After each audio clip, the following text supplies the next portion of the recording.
Hi, how are you? That's when څه مطلب دی او څه معنی ده او څنګه به استعمالوي. That's when هغه کله چې یعنی talking about a time یعنی د څه وخت باره کې خبرې کول هغې دپاره that's when استعمالیږي. نو موږ اکثر وایو چې هغه وخت به داسې چل شوی دی خو دا رانې او بل لکه دا هغه وخت چې موږ استعمال کړو دې دپاره به that's when استعمالوي. اکثر موږ وایو کله چې ته رالې نو بس بیا داسې چل وشو. نو دلته موږ چې دا کله چې ته رالې دا کله چې نو دې دپاره به that's when استعمالوو. اوس تاسو وګورئ په جملو کې به داسې استعمالوي. that's when it needed هغه وخت دا پکار و. یعنې دلته اوس هغه وخت مطلب that's when it needed نو that's when هغه وخت it needed دا پکار و. that's when I understood هغه وخت زه پوهه وم. that's when هغه وخت I understood زه پوهه وم. یعنې ساده پښتو کې موږ وایو چې هغه وخت زه پوه وم. یعنې اکثر موږ وایو که نه چې هغه وخت زه پوه وم نو داسې به استعمالوي that's when I understood. that's when هغه وخت I understood زه پوه وم. ټیک شوله.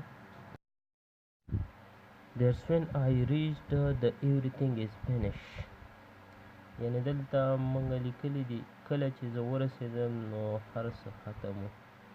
نو that's when دلته اوس کله دپاره تاسو ته ما ویلي که نه چې دا کله چې دپاره هم that's when راځي او هغه وخت دپاره هم that's when راځي. نو دلته کله چې دپاره راغلی دی کله چې زه ورسېدم نو هر څه ختم و. that's when I reached the everything is finished. that's when you had eaten هغه وخت تا خوړلې وه. نو دلته that's when د هغه وخت دپاره استعمال شو. that's when you didn't understand کله چې ته نه پوهېدې یعنې کله چې ته پوهه نه وي داسې هم ویلی شي. that's when دلته اوس کله چې دپاره استعمال شوی دی. that's when you didn't understand کله چې ته نه پوهېدې یعنې پوهه نه وي. that's when he didn't talk to me هغه وخت هغه ما سره خبرې نه کولې یعنې دلته that's when د هغه وخت دپاره استعمال شوی دی.